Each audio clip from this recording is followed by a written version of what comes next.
Good afternoon, everybody, and welcome to the weekly press briefing of the Kosovo Specialist Chambers, where we aim to provide journalists with an update on the latest developments at the court and the opportunity to ask questions. In the case of Sabit Yanuzi, Ismet Bakhtiari, and Haji Shala, the trial panel on 4th March ordered the parties, as well as the registrar, to file public redacted versions of a number of filings that have been confidential so far. Deadline is 10th March 2025. On 28th February, the president of the Specialist Chamber issued a decision on Mr. Bakhtiari's request for clarification, in which Mr. Bakhtiari's counsel alleged that Mr. Bakhtiari was not informed in a timely manner about the commutation of his sentence. In her decision, President Trandafilova clarified that Mr. Bakhtiari was not only informed of the outcome of the commutation procedure and the decision, but was also provided with a copy of the conditions and the disposition of the decision in Albanian language. He further received all necessary logistical details regarding his upcoming transfer to Kosovo and his conditional release.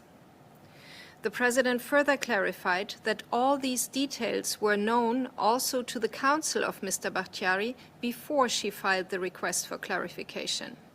As such, the President dismissed the request and ordered Mr. Bakhtiari's defense to file a public redacted version of their request by 6 March 2025. In the same case, the detailed reasoning concerning the trial panel's decision on the plea agreements is now available on the KSC website.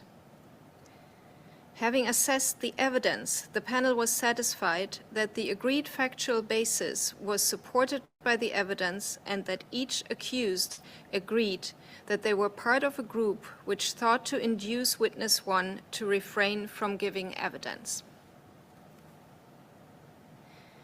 In the trial of Hashim Thaci, Kadri Veseli, Recep Selimi, and Jakub Krasniqi on charges of war crimes and crimes against humanity, the trial panel on 3rd March rejected a request by the Veseli defense to appeal the trial panel's decision not to admit into evidence a document the Veseli defense had used during the cross-examination of a witness.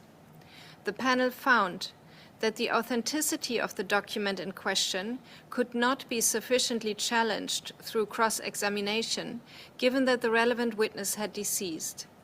The panel reminded that it was for the panel to decide on the admissibility of evidence.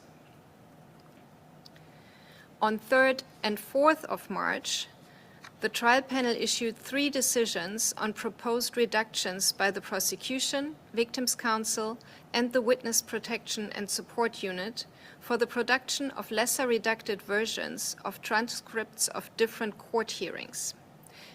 In all 3 decisions, the panel approved reductions that were necessary to protect the identity of protected witnesses and ordered for other parts of the transcripts to be reclassified as public. On 3rd March became public the public redacted version of the trial panel's decision from 19th February on Mr. Thaci's request for temporary release on compassionate grounds. Like the pretrial judge in her decision, the trial panel rejected Mr. Thaci's request because it was not convinced that the current medical condition of Mr. Thaci's father constituted a compelling situation that would justify temporary release. The trial panel recalled that considering the importance that detainees can maintain close contact with family members, the panel had ordered the registry to facilitate additional video visits, which could be attended by both Mr. Thaci's parents. On 4th March, the trial panel granted in part a request by the prosecution to admit into evidence documents about the Shala zone and the Karadak zone. The panel permitted the admission into evidence where it was satisfied that the relevant evidence was authentic and relevant, while making sure that its probative value was not outweighed by any prejudice to the accused. The next hearing in this trial is scheduled for Monday, 24th March, starting at 9 in the morning. During the week, a number of prosecution filings became public related to the investigations in the Thaci et al. Case on alleged influencing of witnesses. They are available on the KSC website. That was all from me. If there are any questions, I'll be happy to respond.